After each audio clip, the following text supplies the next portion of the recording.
तो last episode के अंदर हमने देखा था डीमन गॉड का सक्सेसर हाओजिन से कहता है तुम्हें क्या लगता है कि तुम एक गॉड को मान सकते हो? ऐसा बिल्कुल नहीं हो सकता। एक इंसान कभी भी एक देवता को नहीं मार सकता। अब उसकी ऐसी नॉनसेंस बातें सुनकर हाओजिन गुस्से में आते हुए कहता है तुम अपनी नॉनसेंस जैसी बातें करने बंद करो। तुम एक देवता नहीं बल्कि एक डीमन हो जो कि इंसानों को मारते हैं। ये कहते हुए उसने एक पावरफुल हमला डीमन गॉड के सक्सेसर पे कर दिया जिस वजह से वो काफी घायल हो गया था। फिर बाद में एंजल गॉड और नेचर गॉड की पावर से हाओजिन काफी पावरफुल हो गया था, जहां पर वो अपनी पावर की मदद से डीमन गॉड के सक्सेसर को मारने ही वाला था।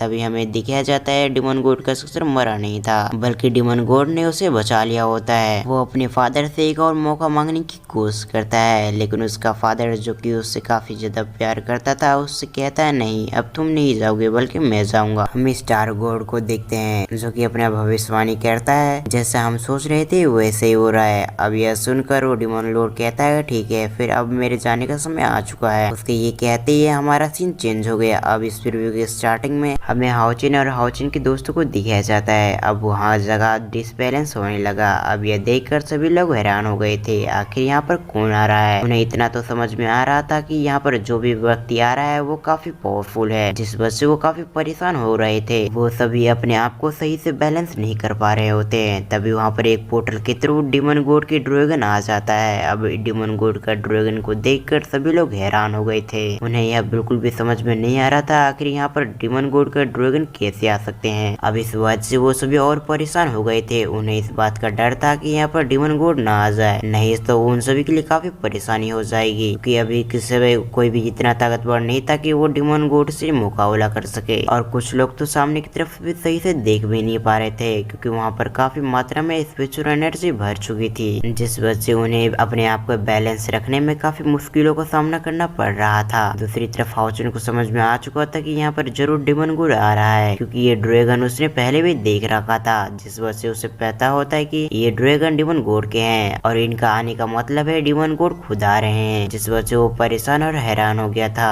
अब इन्हें जिस बात का डर होता है वही होता है क्योंकि कुछ समय बाद वहाँ पर डीमन गॉड आ गया। अब डीमन गॉड को देखकर सभी लोग हैरान हो गए थे। वो अपने मन में कहते हैं आखिर ये डीमन गॉड यहाँ पर कैसे आ सकता है। दूसरी तरफ डीमन गॉड पूरा निकलने के बाद हाओजिन की तारीफ करते हुए कहते हैं तुम तो सचमुच काफी टैलेंटेड हो, तुमने तो मेरे बेटे को भी हरा दिया। मुझे यह उम्मीद नहीं थी कि यहाँ पर कोई इंसान में इतना पावरफुल होगा कि कोई मेरे बेटे को भी हरा सकता है। अब वो धीरे धीरे आते हुए अपनी स्पिरिचुअल एनर्जी को काफी तेज से रिलीज कर रहा था जिस वजह से वहाँ पर जितने मौजूद लोग थे वो सभी घुटनों पे आ जाते हैं। फिर हमारा सीन शिफ्ट होकर हाओजिन पे आ गया। डीमन गॉड अभी के समय हाओजिन पे स्पिरिचुअल एनर्जी अटैक नहीं कर रहे थे जिस वजह से वो अभी सभी के साथ नीचे नहीं था। हाओजिन डीमन गॉड को देखकर और भी हैरान होता है। वो अपने आप को लड़ने के लिए तैयार करते हुए अपनी स्वord को ऑपरेट कर लेता है। वो कहता है आखिर तुम्हारी हिम्मत कैसे हुई यहाँ के रूल को ब्रेक करने की, इसकी सजा तुम्हें आज जरूर मिलेगी। यह सब कहते हुए उससे काफी गुस्सा आ रहा था। उसने अपनी एनर्जी को रिलीज करते हुए अपनी स्वord को हाथों में ऑपरेट कर लिया। हाओजिन के पीछे से नेचर गॉड और एंजल गॉड उसे पावर दे रही थी जिस वजह से हाओजिन काफी पावरफुल होता है। अब इस वजह से उसे ऐसा लगता है कि वो जरूर यहाँ पर डीमन गॉड का जरूर कुछ बिगाड़ पाएगा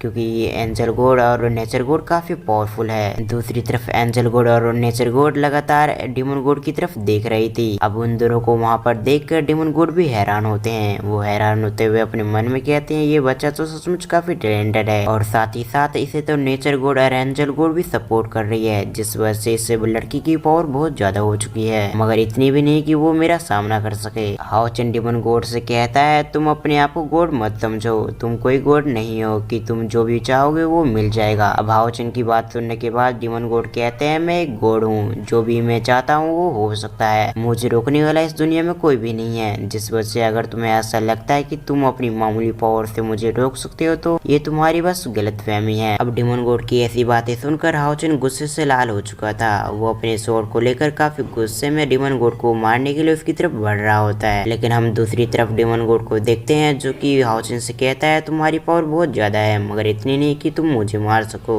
अब डीमन गॉड हाओजिन को अपनी तरफ आता देख अपनी उंगली से ग्रेविटी प्रेशर उस पर डालता है जिस वजह से हम देखते हैं हाओजिन जमीन पे गिर के अपने घुटनों पे आ गया। हाओजिन को विश्वास नहीं हो रहा था कि डीमन गॉड के सामने उसकी इतनी सारी पावर एक चींटी के बराबर भी नहीं है जिस वजह से उसे और भी गुस्सा आ रहा था। दूसरी तरफ हम हाओजिन के दोस्तों को देखते हैं जो कि हाओजिन की तरह वो सभी घुटनों पे आ चुके थे क्योंकि उनकी इतनी ताकत नहीं थी कि वो डीमन डीमन गॉड का सामना कर सके, जिस वजह से वो सभी अपने घुटनों पे आ चुके थे। हम देखते हैं डीमन गॉड ने वहाँ पर मौजूद सभी लोगों को घुटनों पर लेके आ गया होता है, लेकिन तभी हम देखते हैं नेचर गॉड और एंजल गॉड अपनी पावर हाओचेन के अंदर डालते हैं, जिस वजह से हाओचेन काफी पावरफुल हो गया था और साथ ही साथ हाओचेन ग्रेविटी प्रेशर से भी आजाद हो चुका था। अभी के समय हाओचेन को काफी गुस्सा आ रहा होता है। हाओचेन अपने स्वॉर्ड को एक बार फिर से अपने हाथों में अपीयर करते हुए डीमन गॉड की मारने के लिए उसकी तरफ बढ़ गया। वो कहता है तुम्हारी हिम्मत कैसे हुई मुझे घुटनों पर लाने की। ये कहते हुए वो डीमन गॉड की तरफ बढ़ रहा था और साथ ही साथ एंजल गॉड और नेचर गॉड हाओचेन को पावर भी दे रही थी, जिस वजह से हाओचेन अभी के समय पहले से भी काफी पावरफुल हो गया होता है। हाओचेन अपनी पूरी पावर को स्वॉर्ड के अंदर डालते हुए कहता है तुम मरने के लिए तैयार हो जाओ, आज तुम्हें यहाँ से कोई भी नहीं बचा सकेगा। ये कहते हुए हाओचेन उस पर अटैक करने के लिए अपने स्वॉर्ड को ऊपर कर लिया। फिर हमारा सीन शिफ्ट होकर डीमन गॉड पे आ गया, जिसने अपनी आंखें बंद करते हुए नीचे की तरफ अपने मुंडी को झुकाया हुआ था, जैसे कि हाओचेन का कोई भी अटैक उसे कोई भी बिगाड़ ही नहीं सकेगा। वो लगातार किसी चीज के बारे में सोच रहा था। अब इसी सीन के साथ हमारा ये प्रीव्यू यहाँ पर एंड होता है। अब अगर आपको ये एक्सप्लेनेशन अच्छा लगा तो वीडियो को लाइक करके चैनल को सब्सक्राइब कर लें और साथ ही साथ बेल आइकन कॉल पे प्रेस जरूर कर दें। तो मैं मिलता हूँ किसी और वीडियो में, जब तक के लिए थैंक्स फॉर वॉचिंग।